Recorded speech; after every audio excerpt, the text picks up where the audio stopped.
Okay. Because you're involved in lots of different things, aren't you? I've seen from various profiles of you modeling, I think I saw. All sorts of things. So why did you choose to write? Let's see, I guess I started out as an actress. Well, I mean, I was always a writer. When I was a kid, I would write short stories in my journal. But I went to school at first to be an actress, and I started to realize it was kind of cutthroat. It wasn't as fun as I hoped it would be.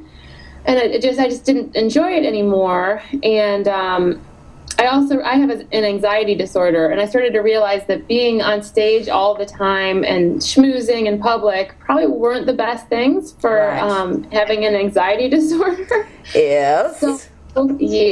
So I started writing very actively. I'd always written on the side. I started writing very actively, and then I started writing professionally, and it just became my whole life, my whole professional life, at least. And I can't imagine doing anything else. Like, I think about other careers, and I just wonder, how do they do that? Like, how does someone do that as a career? All I want to do is write and read books. But the modeling is something I've done for a long time, probably 10 years at this point. And it's just kind of a hobby, and it's not scary because I'm not, like, this is scary. Talking is scary, but in modeling, I'm just standing there. You don't have to communicate, really. So that's just fun, because I get to dress up, wear costumes. I just did a photo shoot for Bite Somebody Else, where I got to have fangs and contacts and be in a bathtub full of what looked like blood. And that's cool, that's fun. But it must have been fun. I mean, I actually can't imagine what it must be like to actually be taking photos and imagining that you're in the book, Yeah. Yeah, you are. You're the character, and yeah, just setting the scene, and you've got the story in your head, and there you go, Yeah, and I think that's probably why my background helps. The acting background helps. It helps me with photo shoots. It helps me with interviews. It helps me at conventions in particular, because if I'm at a convention and I'm really panicky, or I really don't want to smile anymore, I just want to go hide in a room, I can usually keep myself together long enough to appear professional and then go hide in my hotel room later. So I think all of the skills I've acquired through modeling and acting and writing, they all kind of have fused into a career, and all of those skills have worked out very well together. But writing's my favorite. Writing's my favorite always. Now, was Bite Somebody your first published book, or have you written other books? Well, that's my first published book, yeah. I mean, I've written plenty of manuscripts over the years, but Bite Somebody was the first one that found me a publisher, and then World Weaver Press, they ended up signing me for 2 books, which was not planned. I wrote the first book as a standalone, and my editor said, no, we're going to sign you for 2, so figure out the second one. Well, personally, I think you need to figure out a 3rd. Oh, no, I'm done, no. Oh, but they're such great characters. Thank you. I think my dad, funnily and hilariously enough, my dad said the same thing, and my editor has joked about it, but she said, no, we're not doing a 3rd one, because what we really wanted to do, it started as Celia's story in the first book, and it's her love story. But then everyone loved Imogene so much that it was decided Imogene needs her love story. And so with the 2, females kind of set up, it was easy to just make it a 2-book series as opposed to a trilogy. But that said, there might be short stories eventually. There are other characters that could have little stories on the side, but definitely not a 3rd novel, unfortunately. So where is your creative muse taking you now? Because if that's the only 2 that they're going to be for that group of people, what are you going to be writing about next? That's really up for debate, because I have 2 manuscripts that are with literary agents right now. I have one called Something About a Ghost, and something called We Still Live, and they're with agents. So I need to kind of figure out if I'm going to do rewrites, because I have I actually have 3 full-length manuscripts done outside of the Bite Somebody world. I need to decide where I'm going to go next. So that's kind of up in the air. I always write romance, depending. It's usually paranormal romance, but not always. So I also write a lot of LGBTQ romance. So it's going to go in one of those 2 directions. But there's also the Bite Somebody screenplay that I'm probably going to be starting in August. Taking a break in July, I've decided I'm not going to think about Bite Somebody at all. That series, in July, I'm going to work on other things. But then in August, it's possible that there could be a screenplay started. Yeah, that'll be fun. I've never written a screenplay before, but one of my friends who's an actor, he told me, just do it, just try it. So I'm going to try it. I'm excited. So where is your creative muse taking you now? Because if that's the only 2 that they're going to be for that group of people, what are you going to be writing about next? That's really up for debate, because I have 2 manuscripts that are with literary agents right now. I have one called Something About a Ghost and something called We Still Live, and they're with agents. So I need to kind of figure out if I'm going to do rewrites, because I have I actually have 3 full-length manuscripts done outside of the Bite Somebody world. I need to decide where I'm going to go next.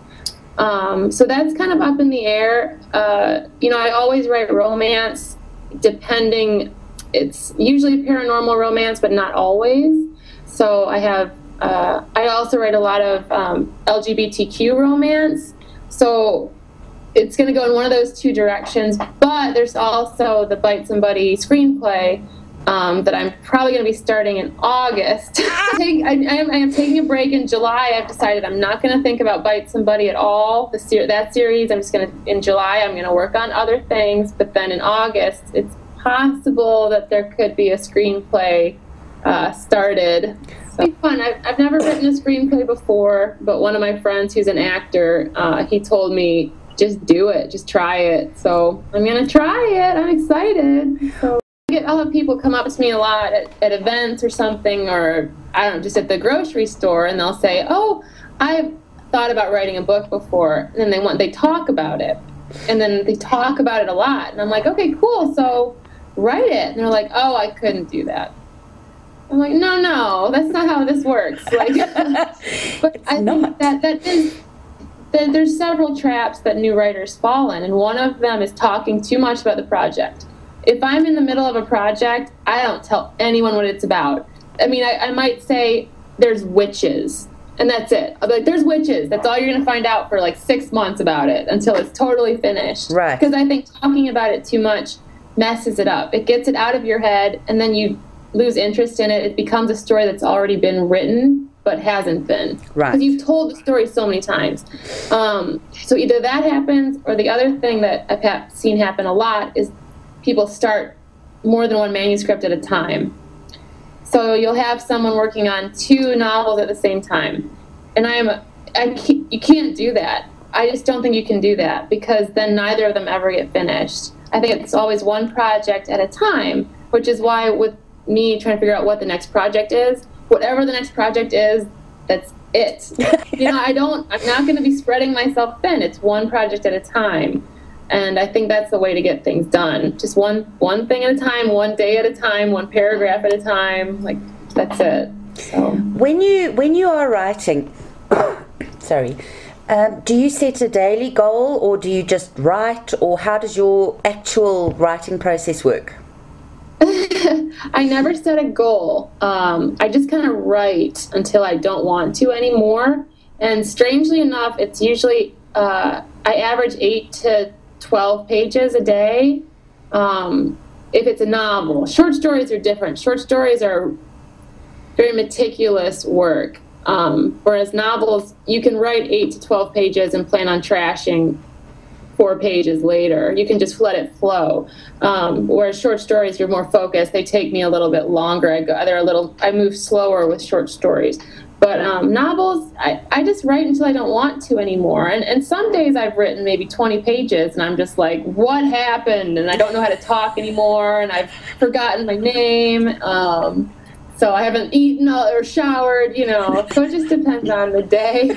But I write for my job. I get to work from home all the time because I'm a writer as my career. I don't have any other job. So that makes it a lot easier to just sit and write until I'm done. Do you plot your novel out first, or do you just have the characters and start writing? How do you... The characters come first, always. Characters are very... I make myself sound crazy, because I'm like, the voices. But the characters always come first, and then the world usually kind of builds around them, and then the plot kind of happens. With Bite Somebody Else, I already had Imogene, I had Celia, I had Ian, I had Dr. Savage, I had Dean, I had all these characters from the first book, but I needed Nicholas, and that was so difficult. And I remember sitting on my back porch and thinking, who would Imogene fall in love with? Nobody. She's ridiculous. She's totally anti-monogamy, and she's, a party girl. Like, who would she fall in love with? And my husband actually knows that I'm obsessed with Benedict Cumberbatch, the British actor. Yes. And Jake said, well, why don't you just base the character literally on Cumberbatch? And I was like, what? She'd never fall for a posh British guy in a suit. And then it just became a comedic element where she does fall in love with this posh British guy in a suit.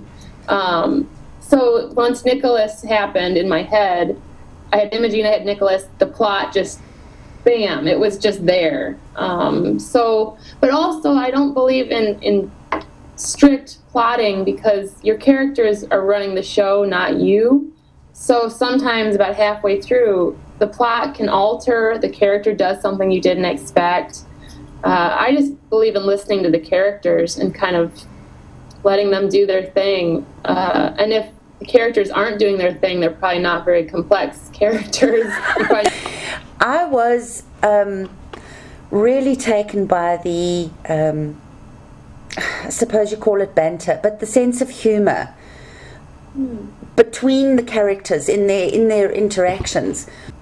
Did that sort of just happen in your head, or is that a kind of you thing?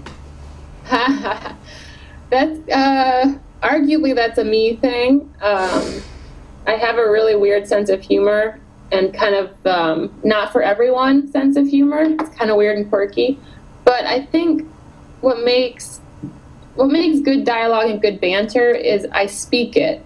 So I could never write in public, because then people would really think I was nuts, because I just talk. Even if it's like 4 characters, even if it's Celia, Nicholas, Ian, and Imogene in a room, I'm talking all of them, and I know all their voices. So even their pronunciation is different when I'm speaking it.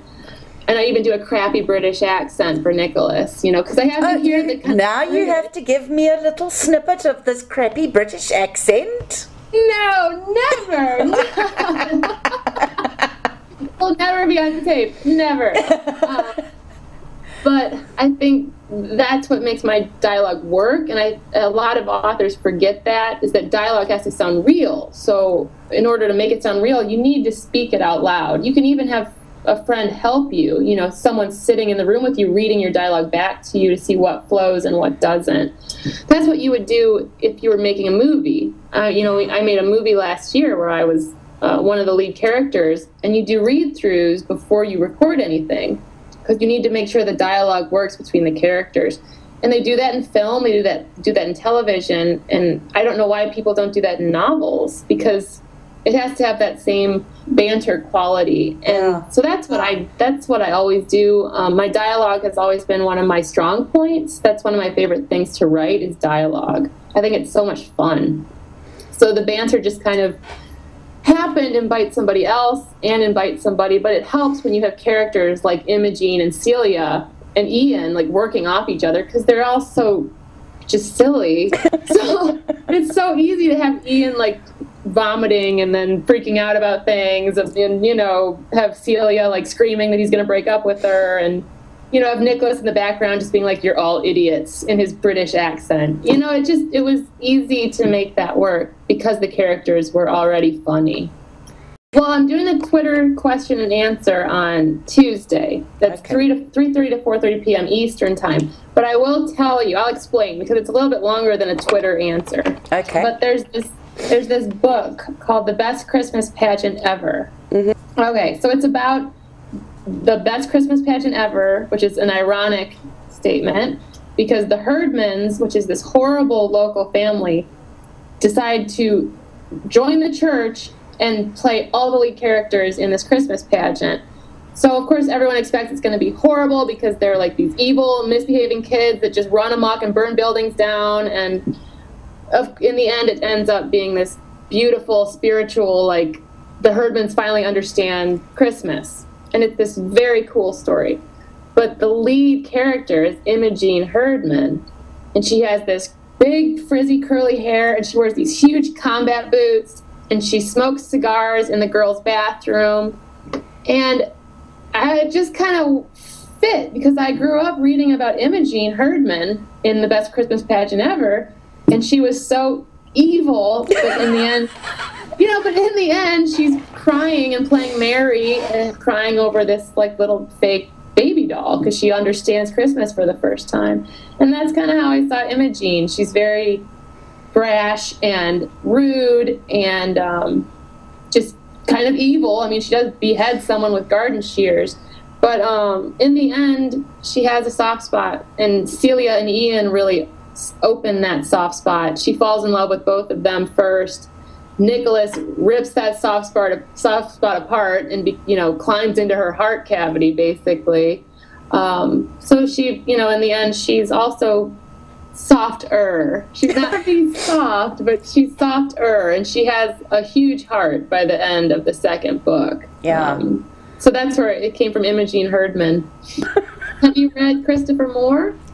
He's my biggest influence as a writer, Christopher Moore.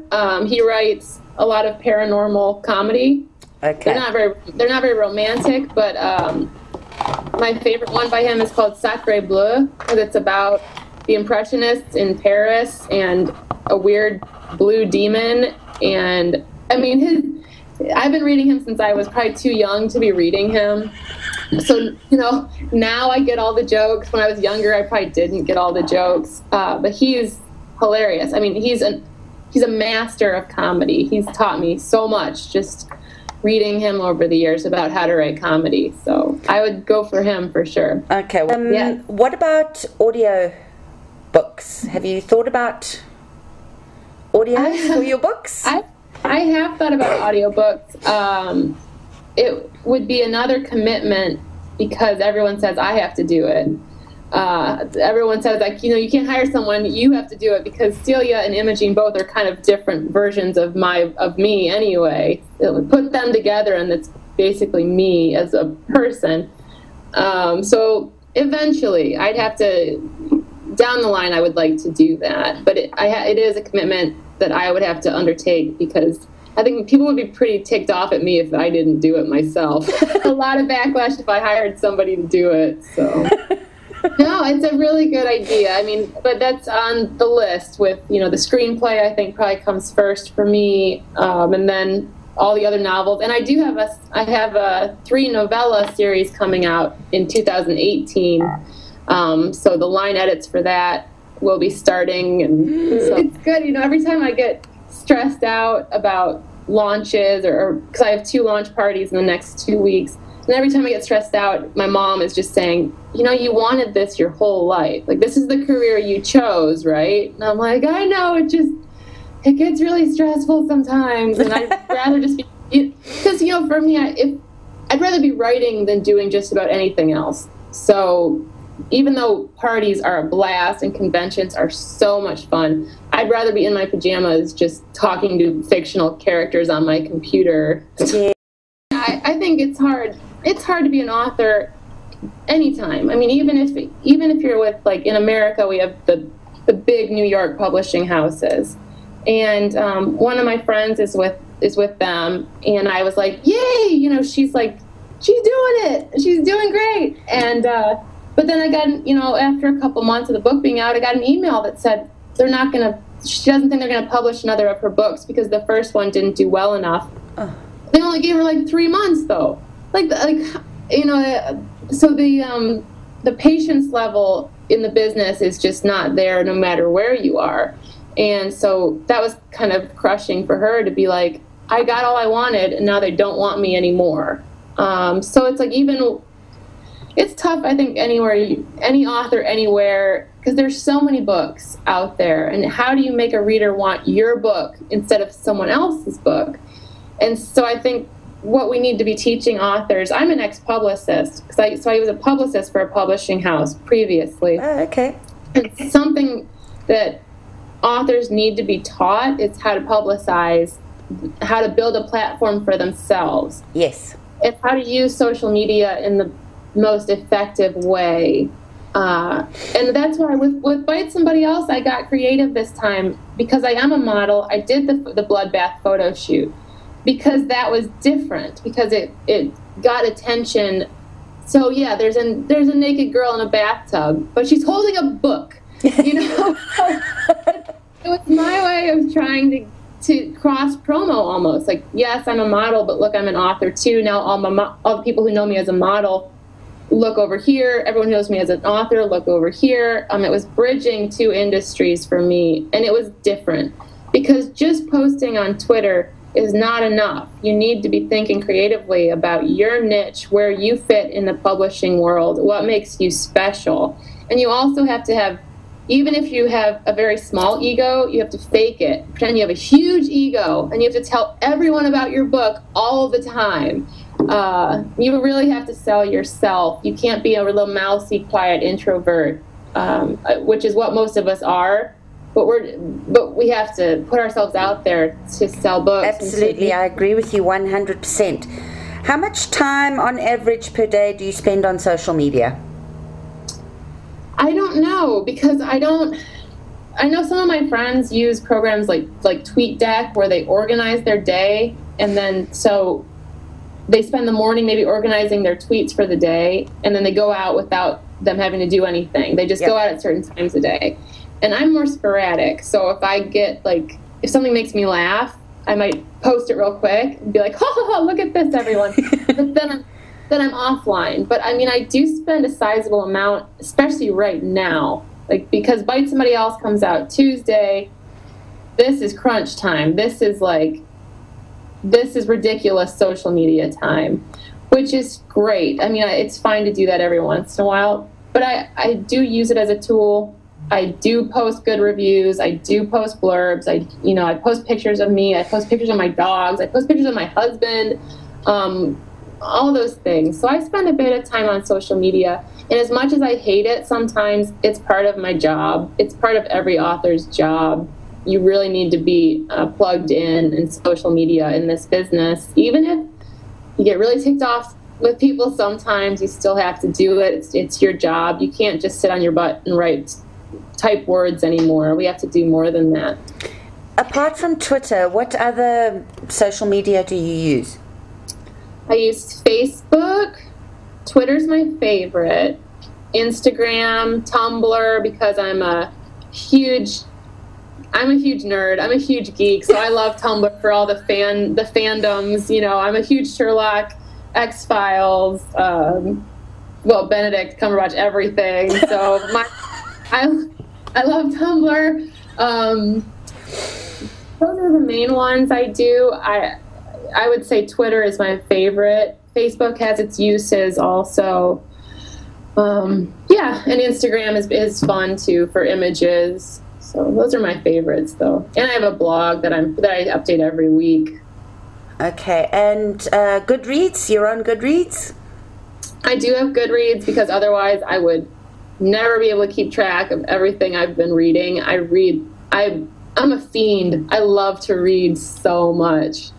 But also, I love Goodreads because I stalk authors. I'll just call it that. I do, because if I love a series, it's so nice to be able to rate it on Goodreads and then get in touch with the author on Twitter and say, this is what I rated your book, and I love it, and I love you, and, you know, I just found an author called KJ Charles, and she might be, I think she's English, and I'm flying through one of her series. I've read like 2 of her books in the last week, and I'm on the 3rd one. And so it's such a nice thing to be able to see her on Goodreads. Okay, there she is. Give her a good review, and then find her on social media and befriend her that way, and just let her know that I'm out here reading her stuff, and I think she's amazing. Because as authors, we don't hear that enough, no matter how much people might say in passing, like, oh, I liked your book. It feels really good to have that kind of a stranger reach out and say, I loved Bite Somebody Else. That's awesome. And that's what you can do with Goodreads and social media. You can become kind of online friends with your favorite authors, and that's really cool. Tell me about your obsession with Benedict. How did it come about? And, you know. Okay, it's all my husband's fault, and he acknowledges this now. Oh, yeah. All right, so this was in our house in Phoenix. My husband was watching Netflix, and I was in my office innocently working, and Jake comes in and he goes, hey, wait, you have to come see this, like, hear this monologue. This guy, you have to come see him. So I go in, and of course it's Sherlock. It's the first episode of Sherlock. And it's like when he first meets John in the lab. And Jake's like, just watch. He talks so fast. It's really cool. And so I watch, and I'm like, uh-huh. And in my head I'm thinking, oh my God, who is that man? And I have to know everything about him. So it took about 2 seconds for me to be just obsessed with him as Sherlock. And so the Sherlock, we binge watched all of Sherlock. This was back in I don't know, maybe 2012 or something. And so we binge watched all of Sherlock, and then I had to see everything he'd ever done. And it's so silly, but it's such a nice escape, you know, because I hate the news. I don't do politics. If I want to relax, I just want to veg out. And so things like Tumblr or, you know, fan fiction. Oh my gosh, I love fan fiction. I write fan fiction. I read fan fiction. But it's shocking how many girlfriends I have on social media because of Benedict Cumberbatch. I have groups of women that are like my friends all around the world, and the only thing tying us together is our fan crush on this man.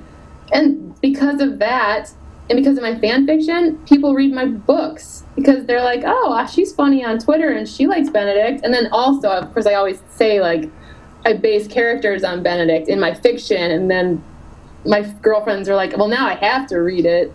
So it's crazy how being a fan of something really builds a community, and all of a sudden you'll have all these new friends.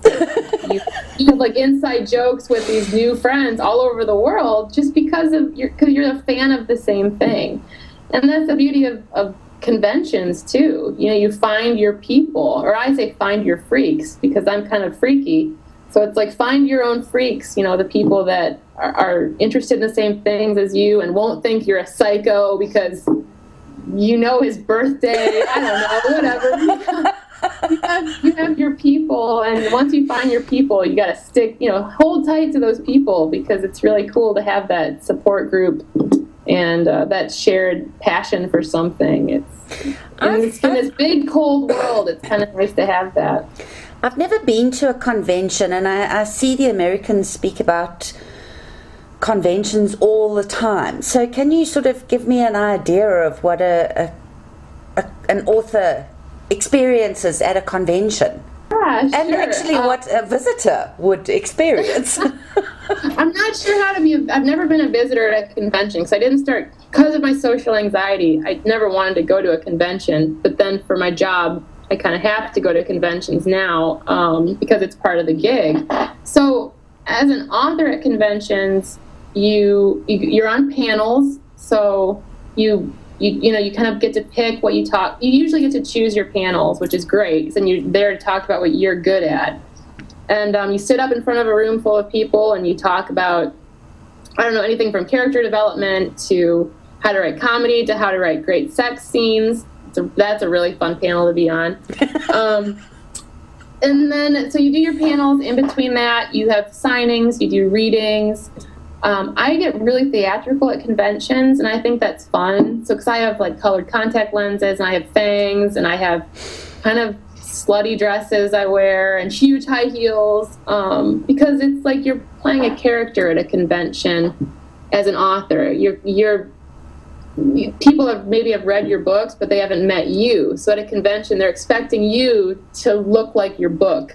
So if you read the Bite Somebody series, you have the feel of the books, you have the quirkiness, you have the comedy, you have the sex, you have the romance. So when I go to conventions, I keep that in mind. I always have weird colored hair. I'm always in I do like the blue, I must tell you. It's very nice. Thank you. It changes all the time. So it's cool to meet other authors and kind of geek out. I mean, as an attendee, I imagine you're there to meet certain authors. You're there to learn certain things, because a lot of the attendees, they're the ones at the panels, so they get to come and ask about how to get published, what our experiences are, and so attendees learn from us, but they also get to buy books. They get to meet authors they've read previously. But then there are also great parties. There are fantastic hotel room parties where they'll have a suite of hotel rooms just for the convention, where it's just a mad party. Just every room's a different theme, and it's so fun. A girlfriend of mine, we have a convention in Detroit, Michigan, in August, and we're going to dress up as the twins from The Shining. Oh, right, yes. Because my friend Rosalind and I look very much alike, and we loves creepy stuff, so we're going to be holding hands and walking around the convention just like, do you want to play with us? As an example of the weird stuff you would see at a convention. So it's fun. You get to get in character and be around people that have a similar mindset as you and meet other authors. It's a really fun thing to do. Tell me about the dolls behind you. Oh, my creepy dolls. Yes. My grandma Dobie had hundreds of dolls when I was growing up. She had a huge antique doll collection. And she was like my best friend when I was a kid. So when she passed away, she left me almost all of her dolls. And because I'm not that crazy, I didn't keep all of them, but I kept my favorites. Oh my goodness. It's funny because some of those dolls are actually kind of destroyed because I played with them when I was a kid. Okay. And then other ones are under glass still because they're really expensive, so we keep them under glass and no one touches those. Right. So, but and one of them actually looks like me when I was a little kid. That's why I kept that one, because it's creepy. It looks just like me as a child. It's really weird. Launch is on Tuesday next week. Is that right? Tuesday, yep, you got it. For Bite Somebody Else. What things are you doing on the day? Well, I'm going to get up really early. There's a lot of release day is a really busy day because you live on social media. That's a day you're on social media constantly because you're retweeting, you're sharing interviews because a lot of stuff comes out. I usually, with interviews that I do or reviews, if I know the person posting them, I try to spread them out over a week. Because if everyone posted on release day, that's just too much. So It's nice to kind of have it spread out over about a week. So then you get a lot of sales that first week, but you also can share and actually read things instead of just running around like a crazy person. But I do know, the only thing I will be having cocktails on Tuesday. There's a possibility I'm going to a very fancy martini bar on Tuesday night. Oh, nice. But other than that, I mean, it's work. It's a work day. I will be listening to a lot of 80s music and David Bowie and Freddie Mercury that day, because that's what I do on release day. Somebody's series, there's so much 80s pop culture in the Bite Somebody series. Yes. So I really like to listen to the music and dance around my house But yeah, I mean, it's a work day for sure, but it's a really exciting day. And then I'll top it off either with martinis or rum punch, which is Imogene's favorite drink. Yeah. There will be cocktails somewhere within the day. Well, that's great. And honestly, I wish you all the best with this, because it is a book that I giggled from beginning to end. I enjoyed the characters. I could see them so clearly in my head. I could hear their voices when they were speaking, and I could picture their surroundings. So it's a book that I really hope does well for you, because I believe that it deserves it. I truly do. Thank you so much. That's so sweet. Thank you. So all the very best on Tuesday. Thank you. And I hope to be reading something more from you sooner rather than later. Well, if you go to my website, there's a tab called Fun Stuff, and it has all my short stories that are out. So if you do want to read something in the meantime, I have dozens of short stories that are out in the world somewhere. So